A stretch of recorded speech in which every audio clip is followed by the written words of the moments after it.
Dated it. Oh. You know what? I have other news, but I don't want to say it on mic. Oh. Well, yeah, I have lots of news that I don't want to say on the mic. Yeah, no shit. Guten Morgen, mein Freunds. Yeah, but Sony A7s, Zeiss glass, Sigma glass. It's crispy glass. Yeah. That is crispy, crispy glass. Yeah. And, hang on. I'm switching ears. Okay. Yeah, and all funded by corporate backing, too. Their individual cameras were not Sony's.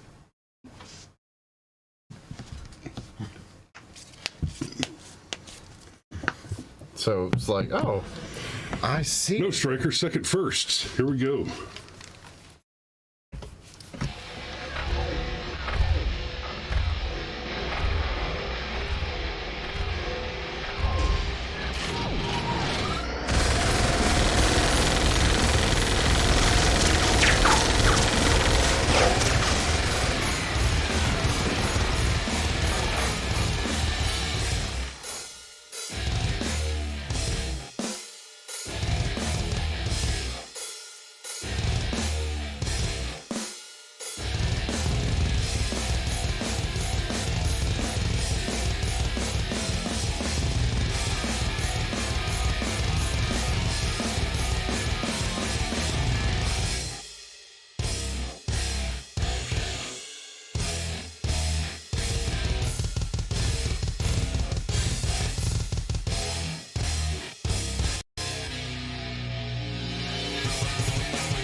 And good morning. Yes, good morning.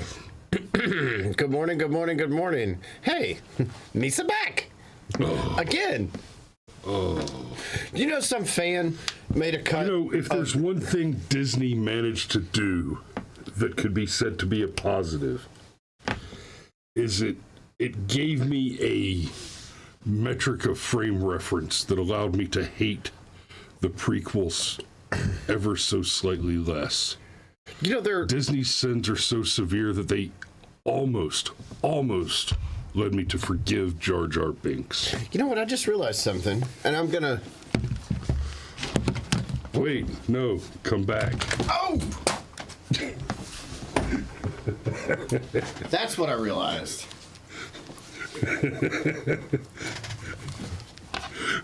So, for those of you who missed it, what Cameron realized was that the other studio light was not on. It's like, what man, he did not realize was that he had somehow gotten his headphone cable wrapped around his ankle. I'll tell you off air what it was wrapped around. It's actually darker and funnier than that. Oh, no, I get it. But, dick jokes aside, let's talk about guns. Let's say hey to some people first. Good morning, everybody. We should do that. Let's see, Ma drew first blood. Morning, Ma. Love you. And there's the Sergeant Major, Your Majesty. Stryker, we already commented. First, second firsts. Burks, I see Dan is there. Anarchy, good morning, sunshine. And FTP, happy Firearms Friday to you, GCM. Good to see you. There's the Fit Life with Danny. Love you, honey. Film the police? Because I feel like NWA... Yes, it's Film the Police. Because I feel like NWA had a really similar sentiment, and it caused them years of problems. Indeed. Yes, I'm from the government, and I'm here to help. The scariest words you will ever hear anybody say. You know, yes. Well, back to that Film the Police thing. I actually I've got a pen that has a camera in it that I wear in my pocket occasionally. And I had an encounter the other day, not the police, and that's kind of the point that I'm going to make, where this is a professional encounter, had this had this house that I was shooting. Well, I went to shoot pictures of the house, and the house wasn't ready. And the agent showed up. I'm not going to name any names, but the agent showed up. This is an agent that I've had problems with in the past, and the problem that we always have is they order photography and then the house isn't ready. And by not ready, I mean there's just a swarm of contractors. Not even close to ready. Right. Tracking. Right. Like, not like almost ready. Can you wait 10 minutes? Like, no, come back tomorrow. I've shown up to shoot a house, which should take no more than 30 minutes unless the house is just outrageously huge. And there are contractors replacing flooring, and the agent's like, well, you can just hang out for a couple hours, right? No. I tell you what, sure, I'll invoice you for it.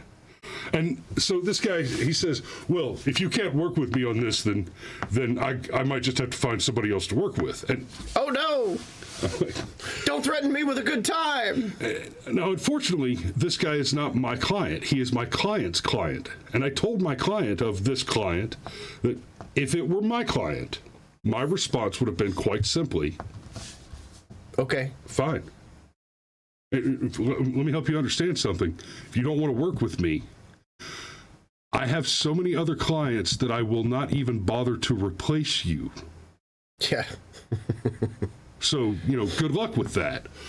But when as the conversation happened, it occurred to me, this guy can go and run his mouth to my client and cause problems for me.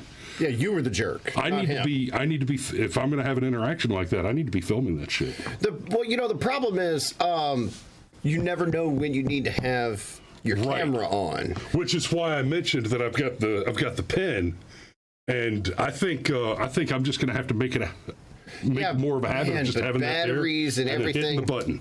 Hey, I want to address something like super quick, and then I really want to get into it because I'm running high and tight. I have things I have to do. Roger that. Sean Stryker says the First Amendment is so awesome. The auditors depends. Brother, I feel you. I feel like a lot of those auditors go looking for a fight and then they find one.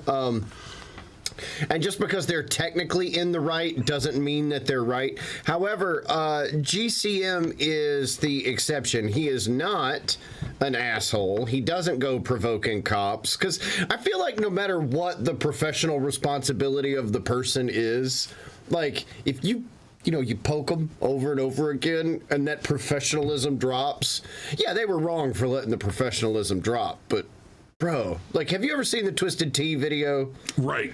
Like, it's like that. It's like that. You shouldn't hit random people in the gas station with a can of Twisted Tea. Well, so I want to have a whole conversation about the different types of auditors at another time. But there's two primary categories of auditors. There are pure auditors, and there are I'm actually doing something else, but you're screwing with my game. Like I'm out here shooting. Let's just say canned freaking stock photography that I'm going to sell to one of the various groups like Adobe or whatever, and you're interrupting me while I'm working. So yeah, I'm going to film that and I'm going to put that up. And then there's the guys that go, oh no, I'm allowed to film in a post office, damn it. Now, in both of those cases, as far as an audit goes, you don't audit the Fed because you think the Fed's doing everything right.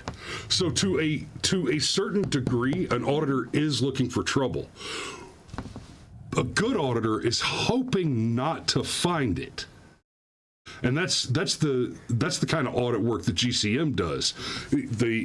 The final outcome, hopefully, for most of his videos, and often is the case, is that everybody is polite and cordial and everything goes according to plan, and he gets to walk through a place where he should be allowed to film and nobody messes with him. All right. I want to do a whole segment on that later, but for right now, you want to take this first one? Out of California? Sure. Let's do this. So I want to say this story comes from California. So we already know. Or rather, the story happened in California, but the report comes from Fox News. So it's going to be kind of a toss-up whether or not the penalties whether offset? or not the burglar is the victim. Penalties offset. Okay, here we go. Penalties offset. Go ahead. You have the con. Thank you. And then, if you would, the Sergeant Major is asking about a DGU from Decatur. If you make sure that we have that one ready to go, because when when you send us requests, we try and get to them. And by all means, send us memes for Me More Monday. But I think we actually have one from Ma and from my cousin. And then I think Dave sent us one too. Anyhow, but all that being said, just no JQ stuff. We won't do that, okay? Anyhow. But I no longer have the con. I just realized the problem there. Okay, well, California robbery suspect killed store clerk, not charged with murder. Victim didn't act in self-defense. DA. Wow. James Williams, 36, opened fire on the robbery suspects as they were fleeing before one fatally shot him in the leg and chest, authorities say. Yeah, that's that's a man accused of killing a California gas station clerk during a botched robbery. Of all the words to put in quotations, I'd say if people get killed during your robbery, it was probably botched. Will not face a murder charge because the victim had opened fire on the suspect despite his life not being in danger, officials said Thursday. James Williams, 36, was killed during an early Saturday morning gunfight with Ronald Jackson Jr., 20, at a Chevron in Antioch, Fox San Francisco reported. The Antioch Police Department said a gas station employee called to report a person had been shot at the Extra Mile Mini Mart just after 2 a.m. When officers arrived, they found a man with a gunshot wound to the head inside the store. Officers at the scene were able to determine that the victim was an employee clerk at the service gas station and was held up at gunpoint. Jesus! Held up at gunpoint, but his life was not in danger, Chris. Now, we've talked before about how we think a lot of felony... I'm not even going to keep going because I'm going to get angry and we want to get to other DGUs. And I think this right here. California. What the fuck? California? Like, I don't know who. I don't know. I got to read this paragraph again. A man accused of killing a California gas station clerk during a botched robbery will not face a murder charge because the victim opened fire on the suspect. The victim had opened fire on the suspect, right, despite his life not being in danger. But then officials at the scene were able to determine that the victim was an employee clerk at the service station and was held up at gunpoint during what appears to be a botched robbery. Yeah, nope. Well, nope. What the fuck, Kelly? Look, I don't know who needs to hear this. Okay? But if you're on the shooty end of a gun in the armed robbery, you are always the victim, and you 100% have self-defense. Like, if you point a gun at me for any reason, the only thing I can assume is that you will actually use the gun. Like, if A, then B. Period. Like, but he won't face a murder charge. Okay, so his life was not in danger despite being held at gunpoint. Let me clarify something for you California shitbags that are moving to red states and screwing everything up. All gun laws, all your, quote, common sense gun control measures are premised on the basic notion that firearms are inherently dangerous. So if this person has a firearm pointed at him and his life is not in danger sufficient to justify the response of use of deadly force, then your premise is illegitimate and all gun laws are fallacious on their face without even considering not only the Second Amendment, but your basic God-given right to protect your own life, liberty, and property. That's not complicated. Yeah, I mean, I don't... Yeah, he shot first. But... And here's the thing, right? when we're talking about assault, and that's what it is when you pull a weapon on a person, Yep. that is assault, okay? You don't actually have to use the weapon. Let's be clear. But when you pull a weapon on a person, and this would apply not just to a gun, if you pulled a can of mace on somebody, if you pulled a knife on somebody, that is assault with a weapon. That is a serious bit of business. Unless you already have, unless the situation is such that... Right. But that's not what I mean. I'm talking about in this case, when you use a weapon to rob somebody, there is no question about like your order of operations here. Well, yeah, I mean, clearly... The criminal here was in the process of committing attempted felony murder. Yeah, and look, we talked about before about how we think felony murder is kind of specious at its at best. Like there are some situations where it applies, and this is actually one of those situations where I would argue it should apply. The clerk was killed. Like, and maybe this is just an insurance man, but I can't help but go back to proximate cause. Yeah. Right? So, proximate cause, the clerk was killed. You know, insurance agent, Humean philosopher. But the clerk was killed because he tried to rob the store with one of those evil, terrible guns. Did it have... It was so scary. Did it have less than 7 bullets in the clip? Like, was it one of those less deadly guns? Yeah, I can't... Man. Woo, that's... Can you picture what his family's going through right now? Wait a minute. You mean the guy that killed her dad is not going to catch a murder charge for killing our dad while he was at work, probably making, $12-15 an hour, working some bullshit shift, dealing with headache. If you've never worked a customer service job, especially at a gas station, like if you're ever like, golly, that gas station attendant was kind of grumpy. Yeah, walk a mile in their shoes. You would be grumpy too. So this guy works a thankless bullshit job out in California and gets killed by a burglar. Like, golly, man, we just need to move on. This is awful. Move out of California. And Danny says insurance agents know the real numbers because it costs them. That is a true story. Yeah, we both did a lot of insurance work back in the day, and I mean like a lot. 4 days on the phone in the same set of pajamas. That's how much insurance I sold. Shit.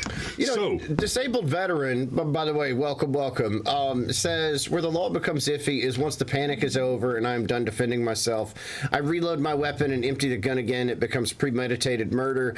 In some states, yeah. But here in Georgia, like you could literally empty your clip in the bad guy as he lays on the floor of your house, and you're probably good. Apparently, these district attorneys have got, man.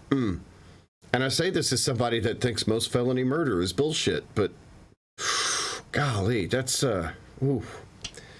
rough. We should just move on. Is this the one from... Well, and real quick, Cameron just said, welcome to Disabled Veteran. I don't think we've seen you watching the show before. Thanks for joining us. And as another veteran, brother, I want to say welcome home. So these next 3 come to us from viewers, and I apologize. I just got them out of order. One of them came from my cousin Jen, and the other 2 come from damn it, was it Dave? Dave sent them over. So I forget which is which now. I think the Chicago woman is the one that Jen sent, but we'll start with this one. Resident opens fire, kills 1 alleged intruder, wounds 3 others. Boy, that's judicious marksmanship. I know, right? I'm just going to go ahead and throw him one. Yeah, who paid attention on range day? This guy. Sergeant Major says when the first shot is fired, logic is non-existent. Yeah, look, if you've never been in a gunfight, it is a special thing. There's a lot there. All right, let's. It's special. You know what the resident of a home in DeKalb County, Georgia, opened fire on 4 alleged robbery suspects, killing 1 and wounding 3 around 5 p.m. on Friday. The Associated Press reports that one of the 4 suspects allegedly had a gun and exchanged gunfire with the resident. So I think this is the one the dad was talking about right. a minute ago. Fox 5 notes the police arrived on scene and found 3 wounded individuals outside the home. Those individuals were 23-year-old Jaquez Greer, 18-year-old Taneus McCune, and a 15-year-old boy. Wow, 5 o'clock Friday. I think I drove by this, actually. McCune later died a short time. Well, so it was a DOT. That's why you should McCune later died a short time later at the hospital. Okay. A 4th robbery suspect, 30-year-old Telvin Thomas, was apprehended later in the night when he showed up at a hospital. Investigators believe the shooting was justified and are not pursuing charges against the resident until BLM comes down and starts protesting, I'm sure. That seems pretty cut and dry, though. That's, Man. Yeah. No, that's, How many of them? 4? How do you know? Because I shot all 4 of them. I tagged. Okay, all right. That's yeah. You like with a Sharpie? Well, I mean, with a 9mm Sharpie, yes. From about 15 feet away. This report's a little short on one detail. It says alleged robbery suspects. So are we talking about 4 dudes that jumped this guy on a street? Or did they go after him at his house? With a resident. Or not pursuing charges against the resident? Yeah, with a resident. Exchange gunfire with a resident. So this had to be... Yep. Anyhow, it's just a little odd because they use the word robbery instead of burglary. But okay. But yeah, so... that could just be a peccadillo there. Okay, you... Yep, here we go. I'll let you read this one. This sounds like fun. And we're going to have to... Yep. Okay, I want to get through both of these, so go ahead. So I'm going to go fast. Here we go. In fact, let's do this one. You do the next one, and we'll analyze them as a package and call it. Armed concealed carry permit holders enter a St. Charles, Michigan home on Friday morning and stopped an alleged home intrusion they had witnessed taking place in real time. Hey, in an alternate universe, this is what happened with the McMichaels. On November 28, 2022, 12 News noted that Saginaw County Sheriff's Office got calls reporting a 32-year-old man from St. Charles jumping on a car and yelling around 7:30 a.m. Shortly thereafter, 2 concealed carriers saw an allegedly intoxicated man break into a house. Oh, Florida, we love you. A 41-year-old woman and her 2 children were inside the home. MLive reported Saginaw Under Sheriff Miguel. Jesus, what a condescending title. You're the undersheriff. You're not even the sheriff. You're not even a deputy. Yeah. Miguel Gomez indicated 2 neighbors with concealed carry permits rushed into the home, detaining the alleged intruder at 7:51 a.m. Yeah, the armed neighbors kept the intrusion suspect subdued until law enforcement arrived. Yeah, did you give him more Jack Daniels and tell him to have a seat? Yeah, see, now that's what a citizen's arrest is supposed to look like. Right. Gomez said no injuries occurred due to the quick action of the 2 citizens that took control of the suspect shortly after him gaining entry into the home. It's unknown what the suspect's intentions were, but he did appear to be under the influence of drugs. I think that would have been a safe assumption. I don't think there's much analysis to go on here. You got a fiend breaks into a house and it doesn't work out for him. That's very Florida man of you, Florida man. It could have worked out a whole lot less for him, though. It could have. It could have. In fact, this is yeah. In fact, if this guy's really, really, really smart, when he goes in front of a judge, he's going to say, "I'm so sorry. Let me go to rehab. Obviously, my life got out of control." Okay, and we'll wrap this one up with the story from Chicago. Chicago woman with concealed carry license foils attempted carjacking by shooting man in the head. 23-year-old woman was shot in arm by would-be carjacker's accomplice. Wow. Oh, wow. So okay, this woman's got... This is proper feminism. If you assert to be a feminist and you do not carry a weapon, you are a You're liar. A shitty feminist, that's for sure. A 23-year-old woman with a concealed carry permit defended herself against 4 armed men who attempted to carjack her last week on the south side of Chicago. And this is in Chicago. 4 men in Chicago. The woman, who remains unidentified, was sitting in her car in the Calumet Heights neighborhood just after 2 a.m. on Wednesday near 89th Street and Kenwood Avenue when 4 men spilled out of a black sedan, according to a local CBS affiliate. When one of the men attempted to open her car door while holding a gun, the woman shot the would-be carjacker in the head before running away from the car.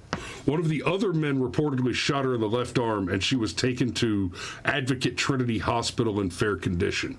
The man who shot her in the head was reportedly taken to University of Chicago Medical Center in critical condition, though the woman's other 3 attackers escaped from the scene. The Chicago Police Department did not immediately respond to Fox News' digital request for comment. Crime has spiked in the Windy City in the last year. I wonder, with homicides reaching an all-time high in a quarter century in 2021. Robbery reports have surged. Yes, we know Democrats are in charge. Crime is up. The victims were held at gunpoint at some of the alleged carjackings, which took place on several streets. Earlier this month, a concealed carrier holder interrupted an attempted robbery and an altercation that left both the suspects and a grocery store clerk dead. Nothing to do with this story. Okay, I think, yeah. And I think we covered that story. I think we did. Okay. So yeah. Good on you, sweetheart. Yeah, this lady's got...